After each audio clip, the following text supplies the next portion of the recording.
Welcome to the Digital Mailbag. As always, I love getting your questions, and I try to get back to you with an answer as quickly as possible. This time, Anthony from San Diego, California, wrote, and he is currently playing double-deck blackjack, and he wondered about the basic strategy variations that I show for double-deck blackjack in one of the later lessons of the advanced course, lesson 23 or 22, something like that. But anyway, he says that basic strategy says to double ace-7 versus a dealer's 2. And in my double-deck basic strategy variations chart, I say to double only when the true count is 2 or more. And another one is a hand of 9 versus 2, and it's basically the same thing. Basic strategy says to double, but I show that you should double only if the true count is 2 or higher. The answer to your question, Anthony, involves a certain amount of math, but we'll put the numbers up behind me and then you'll see what I'm talking about.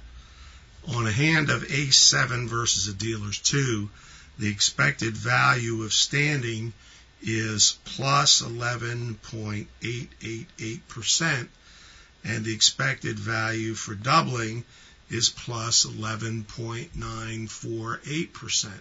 So obviously it's worthwhile to double in that situation. For a 9 versus a 2, the expected value for hitting is 8.142%, and the expected value for doubling is 8.453%, which is just a little bit better. So again, doubling is indicated. But you need to remember that in the case of a double, the expected value is calculated off the original bet. However, when you double, of course, you have to put another bet on the table. So you're risking more money in order to make a slightly more of a return and yet you have the risk of that extra bet out there. So there's really very little extra gain to be involved.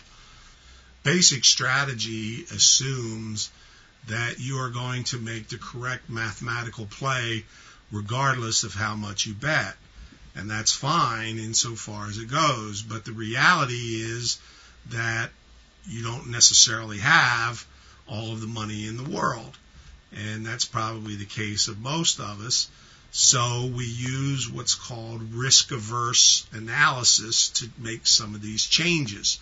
And risk-averse basically means you're afraid of risk, and that's valid if you have a limited bankroll. In the case of doubling, you have to put another bet on the table. Now, if you lose some of those doubles, you may have to cut your bet when you use money management according to the way I teach it. If your bankroll goes down by half, you should cut the size of your bets.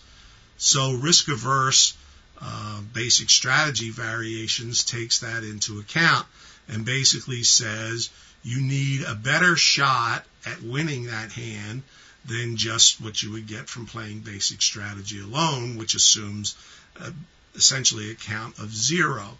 So in some indices in my basic strategy or my basic strategy variations matrix, some indices are higher than what you would expect to see, like in the case of ace-7 versus 2 and 9 versus 2.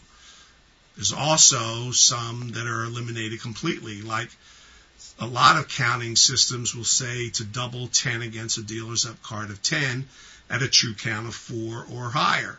In my basic strategy variations, I say you do not double 10 against 10 ever, simply because the added risk is not worth the added gain. And that's what risk aversity is all about.